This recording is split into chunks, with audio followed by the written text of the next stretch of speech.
In Japan, schools are often considered a safe environment. Japanese society as a whole has a low crime rate to begin with, and schools in particular are considered a place where children can study and develop, shielded from outside influences. Because schools had not been the target of major crimes in modern history, security around schools were relaxed, especially compared to other countries such as the United States. Up until the turn of the century, schools were operated under an open campus policy, in which anyone could visit and enter school grounds.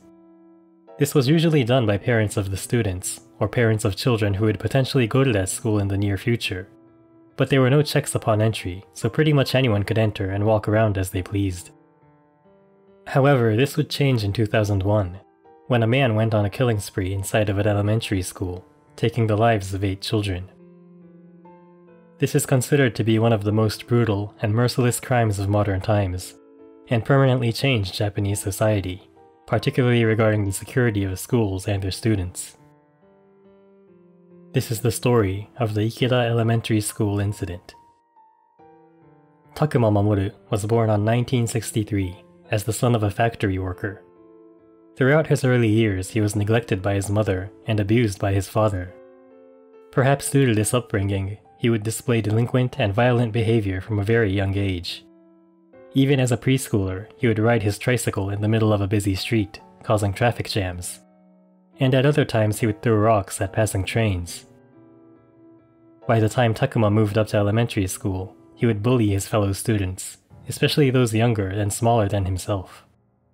He would also display extreme cruelty towards animals, wrapping cats in newspaper, then lighting it on fire. But young Takuma had ambitions for the future. He wanted to become a pilot.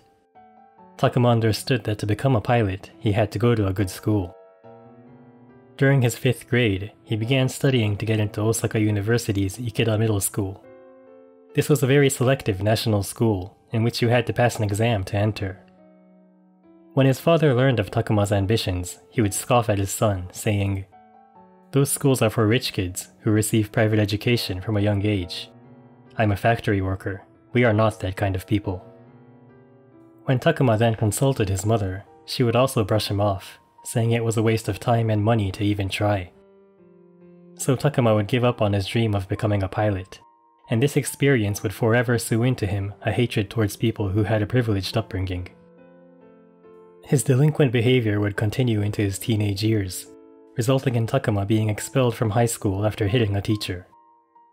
But it seems he had not given up on life just yet, as he enlisted into the Japanese Air Force, reigniting his dream of becoming a pilot.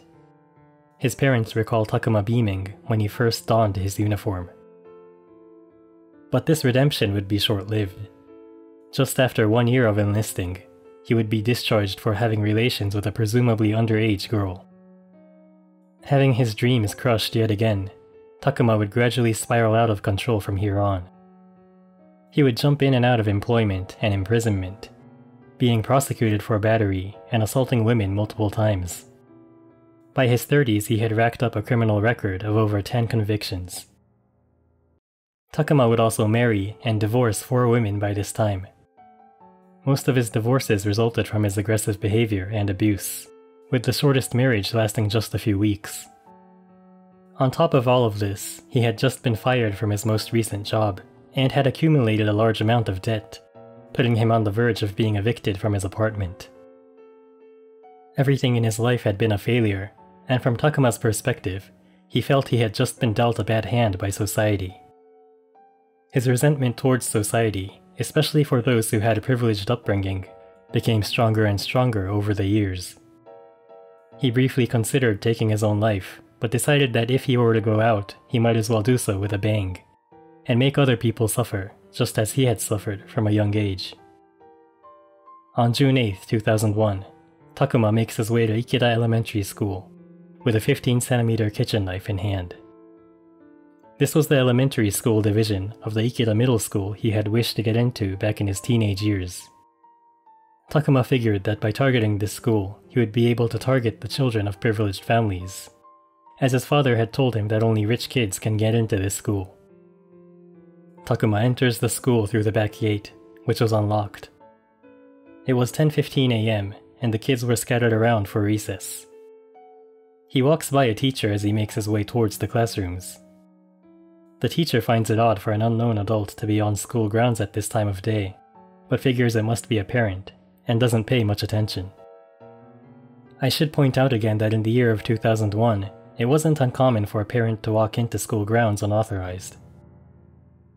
Ironically, it would be this teacher's class that would be targeted first. As Takuma enters the room, he didn't yell or try to intimidate the children. He simply began stabbing them one by one, as if it were some kind of routine. He stabbed 5 girls in this room, all of whom would eventually pass away. This was a second grade class, and maybe the children couldn't really comprehend what was happening, as presumably no one heard any screaming from this initial attack, and Takuma was able to move to the next classroom unnoticed. The next classroom had a female teacher present.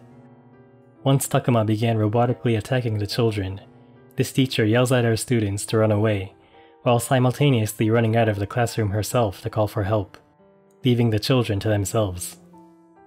2 students would be killed in this class, with 6 more injured.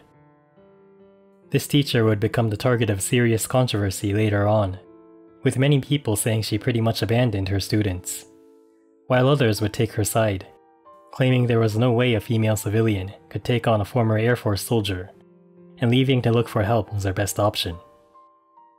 Takuma proceeds to the 3rd classroom, where he meets some resistance. A male teacher uses a chair to fend off the assailant, and while several students are injured, everyone here survived. The presence of an adult willing to fight back deters Takuma, who moves on to the 4th and final classroom, where he kills 1 student and injures 3 others. At this point, a couple of teachers were finally able to apprehend Takuma. Within the span of roughly 10 minutes, he had fatally wounded 8 children, and injured another 15 children and teachers. When questioned by the police, Takuma would state he tried to kill children from wealthy families, as he believed that would increase his chances of receiving the death penalty. He would also claim to have mental disorders and is taking large amounts of mood-altering drugs. However, exams would find no trace of such drugs in Takuma's system, and he had no mental disorders that would relieve his responsibility regarding the case. During his trial, Takuma would repeatedly whistle to himself, and show no signs of remorse. He was sentenced to death penalty and executed in 2004. This case led to significant controversy regarding how school security should be handled. How Takuma was able to simply walk into school grounds, how he had 10 minutes or more to harm children virtually unchecked, and how the female teacher fled the classroom before her students. The initial response from the school was so chaotic some of the parents who arrived on scene hearing the bad news had no idea if their child was safe or not, or even where their child was. There was one parent who searched for her daughter for over an hour until eventually tracking down which hospital she had been sent to. And by the time the mother got there, the girl had already passed away. After this incident, schools in Japan would get rid of the open campus policy and do a total reversal. School gates would always be closed, and many security cameras would be set up, with strict regulation over who gets to enter. Although it is common for young children to go to school by themselves in Japan, parents would often escort their children to school for a while after this incident occurred. Ikeda Elementary School has since changed locations, and every year they have a ceremony at their old campus, in memory of the children who passed away. What do you think of the case? Was there anything Ikeda Elementary School and the teachers could do to mitigate the losses? Let me know in the comments below. A big thank you to Korbachu and my other Patreons for supporting this channel. Your support is greatly appreciated. As always, thank you for watching until the end. Please like, subscribe, and turn on notifications so you don't miss the next episode. I'll see you next time.